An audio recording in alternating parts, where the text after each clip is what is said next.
أعوذ بالله من الشيطان الرجيم. بسم الله الرحمن الرحيم. إن الله لا يغير ما بقوم حتى يغيروا ما بأنفسهم. خدا نے آج تک اس قوم کی حالات نہیں بدلی. خدا نے آج تک اس قوم کی حالات نہیں بدلی. نہ ہو جس کو خیال آپ اپنی حالات بدلنے کا. محترم سامعین کرام، شہنشین پر تشریف فرما، مہمانان کرام اور میرے نوجوان ساتھیوں،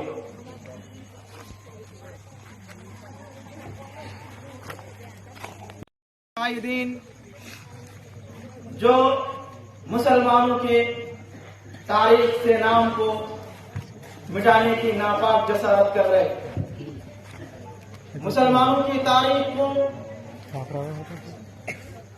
ہندوستان کی تاریخ سے مٹانے کی ناپاک کوشش کی جا رہی ہے.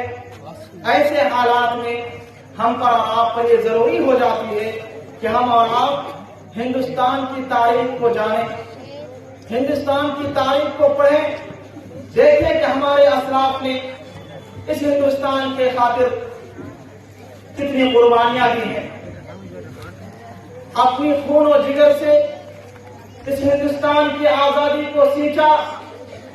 یہ ہمارے لیے آپ کے لیے جاننا اور پڑھنا بہت ضروری ہو گیا ہے. محترم سامعین کرام، فریڈم فائٹر نے جنگ آزادی کے پہلے مرد مجاہدین میں سب سے پہلا نام جس کا آتا ہے وہ سلطان ٹیپو سلطان ہے. وہ ٹیپو سلطان، جب ان کی سیرت کا آپ مطالعہ کریں گے تو آپ کو یہ پتا چلے گا کہ یہ بچپن ہی سے بڑا بہادر تھا.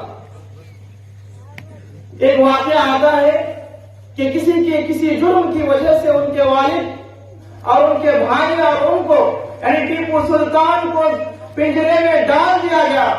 ٹیپو سلطان نے اس پنجرے میں کیا کیا معلوم؟ اس پنجرے میں ایک پتھر اور ایک لوہے کے ذریعے سے پنجرے کو توڑ ڈالا اور اپنے دونوں بھائیوں کو کندھے میں اٹھا کر نکل پڑے وہاں سے. یہ بچپن 10 سال کی عمر کی بات ہے. میرے بھائیوں، آج 10 سال کے بچوں کی ہماری کیا حالت ہے آپ سوچیں. ہمارے آپ کو اتنی عقل ہوتی قطعی نہیں ہوتی، لیکن ٹیپو سلطان 10 سال کی عمر میں جب وہ قید خانے میں گئے، پنجرے میں گئے، تو دیکھیں کہ اتنی عقل مندانہ کام کر کے وہ پنجرے سے نکل آئے. 15 سال کی عمر میں اپنے والد کے ساتھ جنگ کے میدان میں کھڑے ہیں، کارزار کے میدان میں کھڑے ہیں، دشمن کے مقابلے کے لیے کھڑے ہیں، صرف اپنے وطن کی محبت کے خاطر. یہ 15 سال میرے بھائیوں، نوجوان ساتھیوں، آج ہمارا اور آپ کا 15 سال ایک نوجوانی کی ایج ہے، نوجوانی کی عمر ہے. ہم اور آپ سوچیں کہ ہمارا اور آپ کا یہ 15 سالہ ایج کس چیز میں گزر رہا ہے. ہمیں اور آپ کو تو فکر ہی نہیں، ہمیں اور آپ کو تو کوئی معلوم نہیں، اتنا شعور بھی نہیں، اسلام کی بنیادی چیزوں سے بھی ہم واقف نہیں ہو سکتے ہیں. تو میرے بھائیوں، یہ دیکھیں کہ سلطان ٹیپو سلطان 15 سال کی ایج میں اپنے وطن کی محبت کے خاطر جنگ کے میدان میں کود پڑتے ہیں.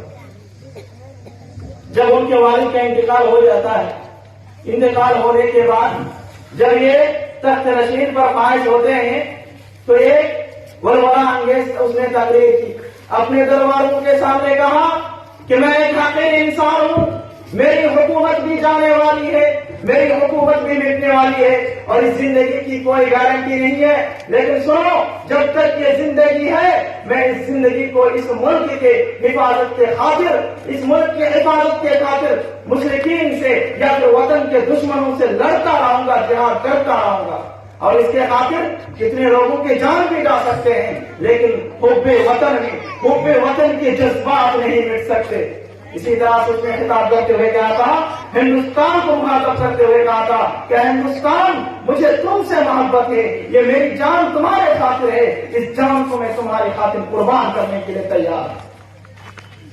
محترم سامعین کرام، انگریز نے میسور پر جو حملہ کرنے کی کوشش کی، میسور بڑا سپر پاور تھا اس وقت، وہاں پر گرم مسالے کی کھیتی ہوتی تھی اور انگریزوں کی نظر اس پر ٹکی ہوئی تھی، اور انگریز یہاں پر آ کر ٹیپو سلطان سے کہا کہ ہم سے ہاتھ ملا لے، لیکن ٹیپو سلطان نے کہا، کیا کہا کہ اے مشرک، اے رب کے دشمن، اے ہمارے دشمن، اے ہمارے ملک کے دشمن، تو سن لے میں کسی بھی صورت میں تم سے ہاتھ ملانے کے لیے تیار نہیں ہو سکتا۔ تو انگریز نے کہا کہ سن لو، ہم تمہاری اینٹ سے اینٹ بجا دیں گے۔ ٹیپو سلطان نے کہا کہ جاؤ، جو تم کو کرنا ہے کر لو۔ یہ ٹیپو سلطان سے کبھی دشمن کے سامنے جھکنے نہیں گئے، اپنے وطن کے محبت کے خاطر۔ جب اسی طرح سے جب جنگ کے میدان میں اترے، ادھر انگریز 1,00,000 فوج کے ساتھ، ادھر ٹیپو سلطان 70,000 فوج کے ساتھ مقابلہ کرنے کے لیے نکل پڑے اور اپنے ہی لوگوں نے ٹیپو سلطان کے ساتھ غداری کی، اس کے سپہ سالار نے غداری کی اور انگریزوں کے ساتھ جا کر مل گئے۔ اس حالات میں یہ خادم ٹیپو سلطان سے کہتا ہے، یہ بادشاہ سلامت، آپ ایسا کیوں نہیں کرتے کہ انگریزوں سے آپ ہاتھ ملا لیں؟ ٹیپو سلطان اس وقت کہتا ہے، خادم سے مخاطب ہوتے ہوئے اس وقت کہتا ہے، جس کو غداری کرنی تھی اس نے کی، جس کو بے وفائی کرنی تھی اس نے کی۔ ہم دیش سے کبھی غداری نہیں کر سکتے، ہم دیش سے کبھی بے وفائی نہیں کر سکتے۔ اور اس وقت اپنے خادم کو مخاطب کرتے ہوئے کہا تھا کہ گیدڑ کی 100 سالہ زندگی سے شیر کی 1 دن کی زندگی بہتر ہے، اور یہ کہہ کر جنگ کے میدان میں کود پڑے اور کہا کہ ہم اس دیش کے خاطر اپنے سر پر کفر باندھ کر نکلے ہیں اور اپنے بیٹوں کے سروں پر کفر باندھ کر نکال لے کر آئے ہیں، یا تو ہم جیتیں گے یا تو ہم اس دیش کے خاطر اس زمین میں ہم اپنا جان قربان کر دیں گے۔ میرے بھائیوں، اس طرح سے جنگ کرتے رہے، جنگ کرتے کرتے انگریزوں نے گولی ماری، طاؤس نامی گھوڑے پر گولی ماری، گولی سلطان کے ٹانگوں پہ، دونوں پیروں پہ لگی اور وہ گر پڑے۔ ایسے حالات میں انگریز نے آ کر کہا کہ سلطان ابھی بھی بتاؤ، کیا تم ہمارے ساتھ ہاتھ ملانے کے لیے تیار ہو؟ سلطان نے کہا کہ اے مشرک، تو ہمارا دشمن، تو ملک کا دشمن، کسی بھی صورت میں ہم تم سے ہاتھ ملانے کے لیے تیار نہیں۔ اسی صورت میں انگریز نے اس کو گولی مار دی، گھائل کر دیے۔ انگریز اور واقعے میں آتا ہے کہ ان کے کمر میں زیورات کے کچھ زیورات تھے کمر میں، جو مشرکین، جو مسکین کو، فقراء و غریب مسکین کو دینے کے لیے رکھے تھے۔ ایک انگریز کی نظر اس پر پڑی تو اس نے کہا، کیوں نہ ہم اس کو اخذ کر لیں، کیوں نہ ہم اس کو لے لیں اور اس سے ہم کروڑپتی بن جائیں۔ جب وہی لینے کے لیے گیا، میرے بھائیوں، شیر چاہے سوئے وہ شیر ہی ہوتا ہے، شیر چاہے گھائل ہو جائے وہ شیر ہی ہوتا ہے۔ ایسے حالات میں سلطان ٹیپو سلطان نے تلوار سے اس کافر کا، اس انگریز کا سر تن سے جدا کر دیا، سر تن سے جدا کر دیا۔ میرے بھائیوں، لاش ان کی پڑی ہوئی ہے، لیکن انگریزوں کی 5 گھنٹے تک یہ جرات نہیں ہوئی کہ اس کے لاش کے قریب جائے۔ 5 گھنٹے کے بعد ایک شخص کو بھیجا کہ جا کر دیکھو کیا ابھی بھی اس کے اندر جان موجود ہے، کیا ابھی بھی وہ کسی کا سر تن سے جدا نہ کر دے۔ ایسے حالات میں ایک انگریز آتا ہے اور دیکھتا ہے کہ اس کی روح پرواز کر چکی ہے، اس دنیا سے وہ شہادت کا جام نوش پر آ چکا ہے۔ ایسے حالات میں وہ کیا کہتا انگریز؟ سلطان ٹیپو سلطان کے سینے پر چڑھ کر یہ اعلان کرتا ہے کہ آج ہندوستان ہمارا ہے، آج ہندوستان ہمارا ہے، اس لیے کہ آج ہندوستان کے ہم نے شیر کو قتل کر دیا ہے، ہندوستان کے شیر کو ہم نے ختم کر دیا ہے۔ یہ ٹیپو سلطان کی، میرے بھائیوں، تاریخ ہے۔ میرے بھائیوں، یہ صرف یہ ہندوستان کی تاریخ ہے۔ مسلمانوں کی اسلامی تاریخ اگر آپ اٹھا کر دیکھیں گے میرے بھائی، اسلام میں یا مسلمانوں میں آپ کو جس طرح سے شیروں کی تعداد بھرمار ملے گی، اسی طرح سے اسلامی شہریوں کی تعداد میں آپ کو بھرمار مل جائے گی۔ اب تاریخ اسلام اٹھا کر دیکھیں، مطالعہ کریں، خالد بن ولید کا مطالعہ کریں۔ خالد بن ولید جب سریائے موتا میں میرے بھائی ہاتھ سے جب ان کی 9 تلواریں ٹوٹی مشرکین کے مقابلہ کرتے ہوئے، تو نبی کریم صلی اللہ علیہ وسلم نے کہا تھا کہ یہ اللہ کی تلواروں میں سے یہ تلوار ہے۔ حضرت علی رضی اللہ عنہ کو دیکھیں، اسد اللہ کے خطاب سے اس کے مرکب کیا گیا۔ میرے بھائیوں، آپ کہنے کا مقصد یہ ہے کہ ہندوستانی تاریخ اٹھا کر دیکھیں، اسلامی تاریخ اٹھا کر دیکھیں، ہمیشہ سے مسلمانوں نے اپنے وطن کے خاطر بھی جان دی ہے، اپنے وطن کے خاطر بھی جان دی اور اسلام کے خاطر بھی جان دی ہے، اور اپنے اسلام کو اپنے خون و جگر سے سینچا ہے۔ اسی طرح سے اپنے وطن کو بھی، اس ملک ہندوستان کو بھی اپنے خون وطن سے سینچا ہے۔ میرے بھائیوں، کہنے کا مقصد یہ ہے کہ ایک بندہ جب اس ایمان سے سرفراز ہو جاتا ہے، ایمان کی دولت سے سرفراز ہو جاتا ہے، مالا مال ہو جاتا ہے، میرے بھائی اس کے سامنے کوئی طاقت نہیں ٹک سکتی، اور وہ کبھی ملک کے وطن سے غداری بھی نہیں کر سکتے، نہ اپنے دین کے ساتھ وہ غداری کر سکتے، بلکہ ہمیشہ وہ اپنے وطن کے خاطر ہو یا اپنے دین کے خاطر ہو ہمیشہ جان دینے کے لیے تیار رہتا ہے۔ یہ ایمان کی دولت کی طاقت ہے میرے بھائی، اور یہ صحابہ اکرام کی زندگی میں بھرپور ہے۔ آپ کو دیکھ لیں جس طرح سے انگریزوں کے سامنے ٹیپو سلطان گھٹنے ٹیکنے پر کسی طور پر تیار نہیں ہوئے، اسی طرح سے جنگ بدر میں آپ دیکھیں صرف 313 کے سامنے گھٹنے ٹیکنے پر کسی طور پر بھی تیار نہیں ہوئے۔ جنگ خندق میں حضرت نبی کریم صلی اللہ علیہ وسلم نے اعلان کیا کہ ذوالفقار آج میں کسی کے ہاتھ میں دوں گا، کیا تم میں سے کوئی شخص ہے جو اس تلوار کے حق کو ادا کر دے؟ حضرت ابوبکر آگے بڑھے، حضرت عمر آگے بڑھے، میرے بھائی نبی کریم صلی اللہ علیہ وسلم نے کسی کو تلوار نہیں دیا، لیکن حضرت ابو دجانہ بھی آگے بڑھے، نبی کریم صلی اللہ علیہ وسلم نے اپنا تلوار اس کے حوالے کر دیا، اور ابو دجانہ معلوم، یا ابو دجانہ جب جنگ میں اترتے تھے تو اپنے سر پر پٹی باندھتے تھے، اور تب صحابہ اکرام یہ کہنے پر مجبور ہو جاتے کہ آج ابو دجانہ دشمنوں کے چھکے چھڑا دیں گے، آج ابو دجانہ اسلام کے نہ ماننے والوں کو آج ابو دجانہ نہیں بخشیں گے، کہ اسلام کے میرے بھائیوں شیر تھے، یہ اسلام کے شیر تھے۔ اسی طرح سے آج جو ہماری تاریخ کو مٹانے کی کوشش کی جا رہی ہے، لیکن یہ ناکام کوشش ہے۔ ہمیں اور آپ کو اپنی تاریخ کو یاد رکھنا ہوگا، ہمیں اور آپ کو جاننا ہوگا کہ اسلام کے شیر تھے۔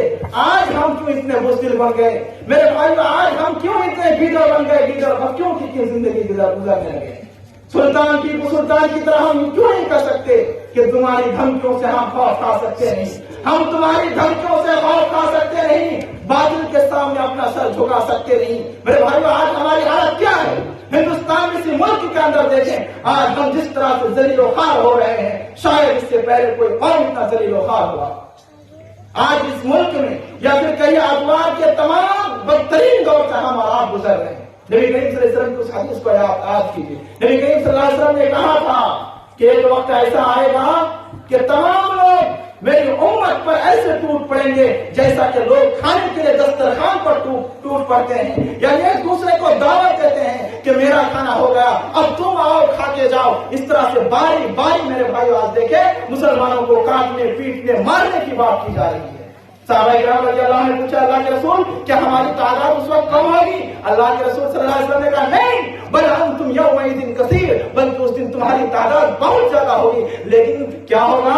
تمہاری حیثیت تمہاری وقت ایسی ہوگی جیسے کہ سمندر میں جھاگ کی حیثیت ہوتی ہے جس کی کوئی حیثیت نہیں۔ کیوں؟ اللہ کے رسول صلی اللہ علیہ وسلم نے فرمایا وہ اس وجہ سے حب الدنیا و کراہیت الموت، تمہیں جو ہے دنیا سے محبت ہو جائے گی، تم موت سے ڈرنا شروع کر دو گے۔ جب بندہ موت سے ڈر جاتا ہے تو وہ ہر چیز سے ڈر جاتا ہے، وہ کسی کے آگے گھٹنے ٹیک دیتا ہے۔ میرے بھائیو موت سے ڈریے، موت سے مسلمان کبھی نہیں ڈرتا۔ دنیا سے محبت کرنا چھوڑیں میرے بھائیو۔ یہ شریعت اسلامیہ بھی ہمیں بتاتی ہے کہ شریعت اسلامیہ نے کبھی یہ نہیں کہا تم غلامی کی زندگی گزارو۔ آج ہم غلامی کی زندگی گزار رہے ہیں میرے بھائیو۔ صرف ایسے پروگرام کر لینے سے، صرف ولولہ اپنے جوش پیدا کر لینے سے کچھ بھی نہیں ہوگا۔ پریکٹیکل طور پر ہمیں اور آپ کو میدان میں اترنا پڑے گا، ہمیں پریکٹیکل طور پر ہر وحدے پر اپنے نوجوان کو پہنچانا ہوگا۔ میرے بھائیو آج بڑے بڑے پوسٹوں پر صرف غیر اغیار ہی قابض ہے۔ آج ہمارے مسلمان کہاں ہیں؟ آج بڑے بڑے پوسٹوں پر مقدمہ دائر کرنے جائیے، غیر مسلم وہاں پر بیٹھے ہوئے ہیں۔ جب آپ سپریم کورٹ جائیے تمام طرح کے تمام غیر مسلم بیٹھے ہوئے ہیں۔ میرے بھائیو کہنے کا مقصد یہ ہے کہ آپ اپنا مقام پیدا کیجیے، آپ اپنا مقام پیدا کیجیے۔ نوجوانوں سے گزارش ہے کہ نوجوانوں آپ اپنے آپ کو پہچانیں، آپ اپنے آپ کو پہچانیں اور آگے بڑھائیں، علم کے میدان میں آگے بڑھائیں، کیونکہ جب تک ایک شخص کے اندر علم نہ ہو تو بالکل وہ کھوکھلا ہوتا ہے، نہ اس کے اندر ایمانی طاقت ہوتی ہے، نہ اس کے اندر جسمانی طاقت ہوتی ہے، کسی بھی طرح کی طاقت اس سے نہیں ہوتی۔ اس لیے سب سے پہلے اپنے آپ کو علم سے آراستہ پیراستہ کریں، ایمان کی دولت سے سرفراز ہو، تب جا کر میرے بھائیو باطل سے مقابلہ کریں۔ باطل سے مقابلہ کرنے میں اس وقت آپ کو مزہ آئے۔ آج ملک کے حالات کیا ہے؟ ہم بھی کرتے ہیں تو ہو جاتے ہیں ورنہ وہ قتل بھی کرتے ہیں تو چرچا نہیں ہوتا۔ میرے بھائیوں اس آیت کو مد نظر رکھتے ہوئے اللہ رب العالمین نے کہا ہے ولا تهنوا ولا تحزنوا وانتم الاعلون ان كنتم مؤمنين. مسلمان ہمارے ساتھ اللہ رب العالمین ہے اور اللہ رب العالمین کا وعدہ ہے کہ تم گھبراؤ نہیں، خوف نہیں کھاؤ، تمہارے ساتھ ہم ہے، لیکن شرط ہے کہ تمہیں مسلمان بننا پڑے گا. مسلمانوں آپ حقیقت میں مسلمان بن جائیے. یقیناً جانے ہماری کامیابی ہے، ہمارے لیے کامرانی ہے. ہر جگہ جہاں پر بھی آپ اپنا جھنڈا اٹھائیں گے یقیناً فتح سے ہم کنار ہوں گے. سرفروشی کی تمنا ہمارے دل میں ہے، دیکھنا ہے زور کتنا بازو قاتل میں. مسلمانوں اتنا حلوہ مت بن. کسی شاعر نے کیا خوب کہا ہے کہ اتنا حلوہ نہ بن کے جو چاہے سو چکھے، اتنا کڑوا نہ بن کے جو چکھے سو تھوکے. اس لیے ہم اور آپ میرے بھائی حالات کے اعتبار سے مضبوط بنیں، اپنے بچوں کے مستقبل کی طرف دھیان دیں. اے نوجوان اپنی جوانی کو سوشل میڈیا پر برباد نہ کریں، بلکہ اپنی نوجوانی کی قیمت کو جانیں اور اپنے جوانی کو اچھے اعمال میں لگائیں. اچھے اعمال میں لگا کر ملک کی کامیابی کے لیے ہم اور آپ ان تک کوششیں کریں. یقیناً اللہ رب العالمین ہمیں اور آپ کو کامیابی سے ہمکنار کرے گا. آخر میں اللہ رب العالمین سے دعا کروں کہ اللہ رب العالمین ہمیں اور آپ کو شریعت اسلامیہ کے قوانین پر عمل کرنے اور اسی طرح سے اپنے ملک کے حفاظت کرنے کے لیے اللہ رب العالمین ہمیں اور آپ کو ہمیشہ آگے رہنے کی توفیق عطا فرمائے. آمین. یا اللہ ہمارے مدارس و مکاتب کی حفاظت فرما. یا اللہ ہمارے آج جو اغیار یا پھر قائدین جو آج مسلمانوں پر، جو انتہا پسند لیڈران جو مسلمانوں پر بری نظر ڈالے ہوئے ہیں، اللہ ایسے لوگوں کو اللہ رب العالمین یا تو ہدایت دے دے یا اللہ یا تو نابود کر دے. واخر دعوانا الحمدللہ رب العالمین.